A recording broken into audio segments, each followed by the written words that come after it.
हरि ओम सर्वेभ्यो नमो नमः। अद्य पुनः एकदा तद्धित नामाख्यम प्रकरणम नीत्वा उपस्थितोस्मि। सर्वे शृण्वन्तु गृह्णन्तु।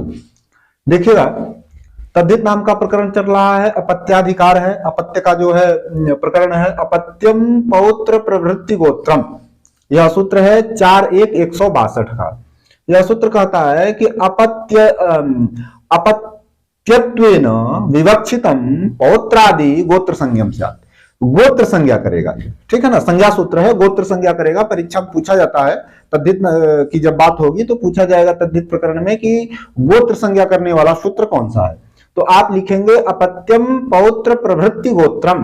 तो अपत्यत्वेन, अपत्य का अर्थ बताए थे आपको संतान, तो अपत्यत्वेन विवक्षितम, अपत्य अर्थ में जो हाँ विवक्षित पौत्र आदि, जैसे संतान जैसे पुत्र है तो पुत्र का जो पुत्र होगा उसको पौत्र बोलेंगे, और पुत्र के का पुत्र होगा मतलब तीसरी पीढ़ी में, चौथी पीढ़ी में तो पौत्र, प्रपौत्र, प्रपौत्र, इस तरह से पांचवी छठवीं पीढ़ी में तो जो भी होंगे पौत्र आदि। आदि से लेना है कि जैसे मान लीजिए कि पुत्र है, पुत्र के बाद जो है पौत्र तीसरी पीढ़ी में, फिर चौथी पीढ़ी में, फिर पांचवी पीढ़ी में, तो आदि सबकी जो है क्या हो जाती है, गोत्र संज्ञा हो जाती है।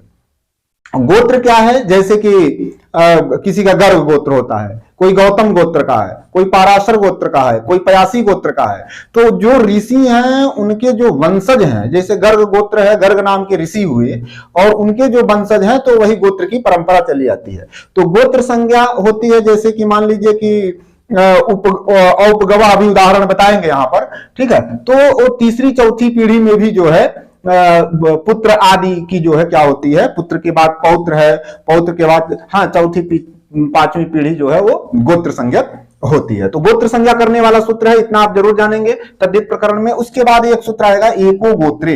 एको गोत्रे कहते हैं कि गोत्र में जहां गोत्र संज्ञा हो जाती है तो गोत्रे एक एव अपत्य प्रत्यय स्यात्।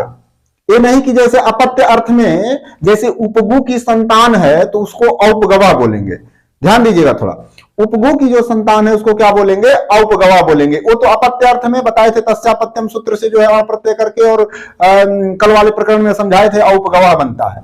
कहे यदि दूसरी पीढ़ी के बाद, पुत्र के बाद यदि पौत्र है और पौत्र का भी पुत्र है, प्रपौत्र है, तो उसके लिए क्या करेंगे, उसके लिए क्या कोई दूसरा प्रत्यय करेंगे? तो कहे नहीं, उसके लिए दूसरा प्रत्यय नहीं करना है। गोत्रे एक एव अपत्य प्रत्यय, एक ही अपत्य प्रत्यय होगा, अर्थात अण प्रत्यय करके ही जो है कार्य हो जाएगा।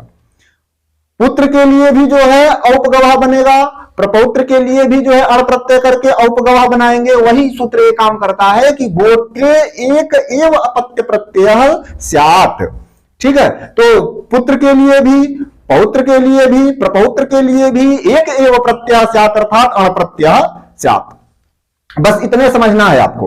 अब आप देख लीजिए थोड़ा सा जो है विग्रह इसका देख लीजिए। उस दिन बताए थे यद्यपि, लेकिन उस दिन का जो विग्रह बताए थे तो बताए थे आपको उपगोह अपत्यम।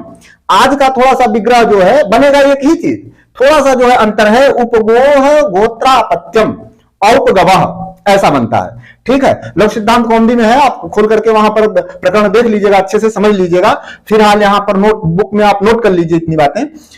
यहां पर कहे कि उपगोह गोत्रा अपत्यम औपगवः उपगु अण, ऐसा करेंगे, अण प्रत्यय करेंगे, क्योंकि गोत्र अर्थ में यहां पर हो रहा है, ध्यान दीजिएगा। गोत्रापत्य अर्थ में हो रहा है, मतलब तीसरी पीढ़ी का जो पौत्र है उसको बताने के लिए गोत्रापत्य में करेंगे। दूसरी पीढ़ी का पुत्र को बताने के लिए सिर्फ जो है उपगोह अपत्यम ऐसा विग्रह करेंगे। अब गोत्रापत्यम विग्रह कर देंगे तो पौत्र प्रपौत्र विवक्षा के ऊपर है, वक्ता के ऊपर है कि वो क्या जो है सोच रहा है, क्या चिंतन कर रहा है, उसकी इच्छा क्या है। तो वक्तुम इच्छा इति विवक्षा, ठीक है। तो वक्ता की क्या इच्छा है, विवक्षा पर जो है आधारित है। इतनी बातें हो गई। अब क्या करेंगे, उपगु शब्द से अण प्रत्यय करेंगे, और अण जब होता है तो तद्धितेषु अचाम आदेय सूत्र आता है, और इत नृत के परिवर्ते आदि अच को वृद्धि हो जाता है। तो उ को वृद्धि क्या हो जाएगा, औ होता है वृद्धि, ठीक है। और उ को गुण ओ होगा, उ को वृद्धि करेंगे तो औ करेंगे। इसके बाद क्या करेंगे, और गुणा सूत्र आएगा। और गुणा क्या करता है, यहां पर जो ग में आपको उकार दिखाई दे रहा है, इस सूत्र से जो है इसको गुण कर देंगे, तो ऊ को गुण कर देंगे तो ओ हो जाएगा, ठीक है। तो और ओ को एचवा से अव आदेश कर दीजिएगा, वृद्धि कर ही दिए हैं तद्धितेषु अचाम आदेश से, तो क्या बन जाएगा, हम मिला दीजिएगा सबको तो औपगव बन जाएगा, सू लाइएगा, रुक्त विसर्ग कर दीजिएगा पुल्लिंग में, औपगवः। तो गोत्रापत्यम अर्थात इसका मतलब हो जाएगा कि तीसरी पीढ़ी, चौथी पीढ़ी, मतलब पौत्र। हाँ, पुत्र का जो पुत्र होता है जिसको, हाँ, तो इस तरह से जो है पौत्र, प्रपौत्र, ऐसा जो है आप समझेंगे। तो परीक्षा में आपसे पूछा जाएगा कि गोत्रापत्य अर्थ में कौन प्रत्यय होता है, तो एक एव प्रत्यय अण प्रत्यय। अपत्य अर्थ में कौन प्रत्यय होता है, तो अण प्रत्यय होता है। तस्यापत्यम आपको मैं पढ़ाया हूं। तो इतनी बातें हो गई, आगे और चर्चाएं हों।